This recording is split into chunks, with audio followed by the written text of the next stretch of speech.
Areas like Sunset Cliffs as the San Diego City Council moves forward with a plan that would reconfigure Sunset Cliffs Boulevard. The Los Coches fire tore through this neighborhood in Lakeside. I have more on how residents are cleaning up. Encinitas City Council member Luke Schaefer appears in court for the first time, facing felony assault for a curbside confrontation.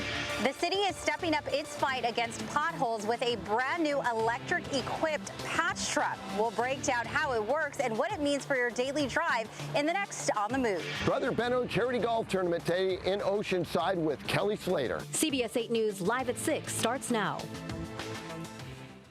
Big changes are one step closer tonight for coastal areas like Sunset Cliffs as the San Diego City Council moves forward with its Coastal Resilience Master Plan.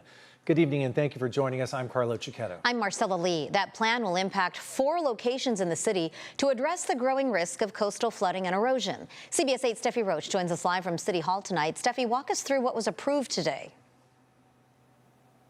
Right. Well, this plan prioritizes 6 pilot sites based on environmental benefits. And those locations include La Jolla Shores, Tourmaline Surf Park, Mission Beach, Dog Beach, Ocean Beach's Beachfront Pier, and, as we've extensively covered, Sunset Cliffs. The proposal is to remove parking on the cliff's edge and reconfigure Sunset Cliffs Boulevard from a 2-lane north-southbound road to a single southbound lane. The plan also includes creating a protected walkway for pedestrians and cyclists. And this is not going to be an overnight change. The next steps include technical studies, environmental analysis, and more community engagement. But for now, reporting live at San Diego City Hall, I'm Steffi Roche, CBS 8. Thanks, Steffi. Paid parking at Balboa Park is being put on hold for now. The proposed ordinance to put parking meters in a portion of the park is heading back to city staff for review after several San Diego City Council members said they did not support it today. That includes Councilman Stephen Whitburn, who said he was hoping there would be an accommodation for seniors in the ordinance. The proposal will now be brought back up at next week's City Council meeting to give city staff some time to work on it.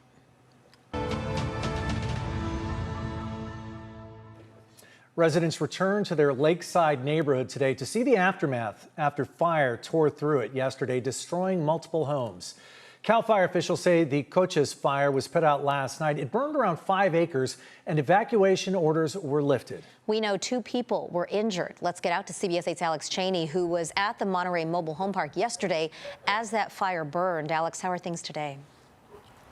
Well, it was a frightening scene just 24 hours ago, and now the residents here at this mobile home park left to pick up the pieces. As you can see, a burnt-out mobile home just behind me. I spoke to the daughter of the couple who lives at the home next door, and she told me how she's helping her parents recover from that fire. The fire is out, but the damage lingers. I don't know. Marion's parents are next-door neighbors to this burnt-down home. She rushed over yesterday when the fire started. Her parents' home sustained damage to a shed outside, and the blades of their air conditioner melted during the fire.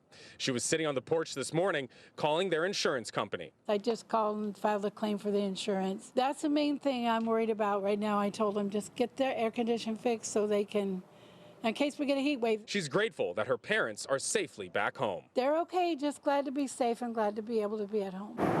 According to the Lakeside Fire Department, the 5-acre fire damaged 7 structures during the fast-moving flames. Over at mobile home number 29, Sharon was home yesterday as her house burned down. I talked to her today, and she told me that she's staying at a friend's house for now, but this is what she told us yesterday as her house burned.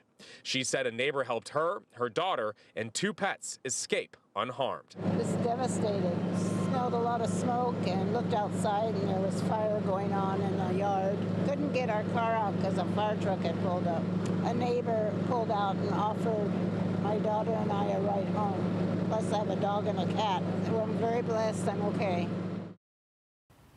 The Lakeside Fire Department said that 2 people were injured in the fire yesterday, one from some light burns and the other from smoke inhalation. They said right now there is no official cause of the fire, but they don't suspect any foul play. Carlo? Alex, during coverage yesterday, we focused a lot about the property behind the mobile home park there. It's a wide green space. Several structures burned back there. There was even an explosion. Have we learned anything about that property and those structures today? Yes, I spoke to a gentleman named Fritz who lives just in the cul-de-sac near there. He said all of those properties were built back into the 1890s, and he believes that they were abandoned, but more than likely did contain some of those containers that we saw light up just yesterday. So fortunately, no one living there at the time, but that is possibly what made that fire even worse just yesterday, Carlo. All right, Alex Cheney reporting live. Thanks, Alex. Big developments today in a case that's captured attention across Encinitas. Councilmember Luke Schaefer faced a judge for the first time after being charged with felony assault and 2 misdemeanors. CBS 8's Brian White is live at the Vista Courthouse. Brian, what happened in court today? Yeah, this arraignment gave us our first look at the case against Councilmember Luke Schaefer and exactly what led to these charges. Apparently, it all stemmed from an argument that escalated quickly over a parking spot. I'm entering your not guilty plea to the charges. Schaefer is facing felony assault and 2 misdemeanors, including hit and run causing property damage and failure to perform a public duty. The charges stem from a confrontation caught on surveillance video outside the alleged victim's Encinitas home on July 5th. The defendant moved the trash cans in order to clear a parking spot for himself.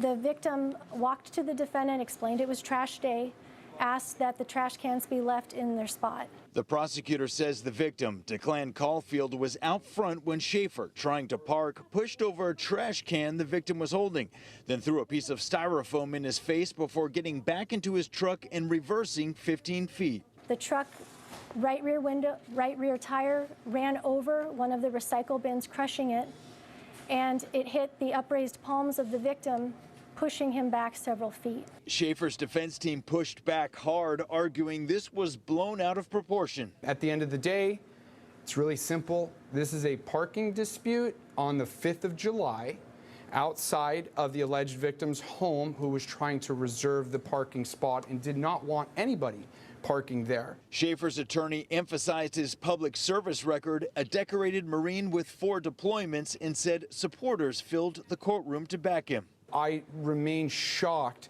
that the district attorney's office filed criminal charges in this case and then elevated those to a felony as opposed to a misdemeanor. Schaefer was elected to the Encinitas City Council just last year. He also runs a real estate business and coaches high school lacrosse. If convicted on all counts, he faces up to 4 years and 9 months in prison. About 30 friends and supporters of Councilmember Schaefer filled the courtroom, including his wife and parents, and his legal team says they plan to fight these charges vigorously. Reporting live from the Vista Courthouse, Brian White, CBS 8. Thanks, Brian. Veterans Affairs Secretary Doug Collins was here in San Diego today and praised San Diego's facility as one of the best in the country. He met with patients and discussed mental health services and suicide prevention. Despite the VA's nearly $600 million investment in suicide prevention, 17 veterans still die by suicide daily. Local veterans advocate Scott Silverman says the VA isn't doing enough. He calls the benefits system the VA Badlands due to its complexity. Is it that we're the largest veteran and military community in the country, and half our veterans do not have benefits? What is with that? Silverman says he would like to see more veteran input on improving services. Coming up, diving into so-called hidden homicides. We explore how one family's fight for answers exposed a bigger problem in police investigations. Plus, the message Governor Newsom is touting as he marks California's statehood anniversary. And later, we'll show you the city of San Diego's newest tool to help keep your commute smooth. Marine layers rolling right back in for tonight. It's going to stick around through tomorrow morning. We're talking about cooler temperatures tomorrow and even a chance for some patchy drizzle, at least in the early morning hours. We'll take a look at your complete forecast coming up.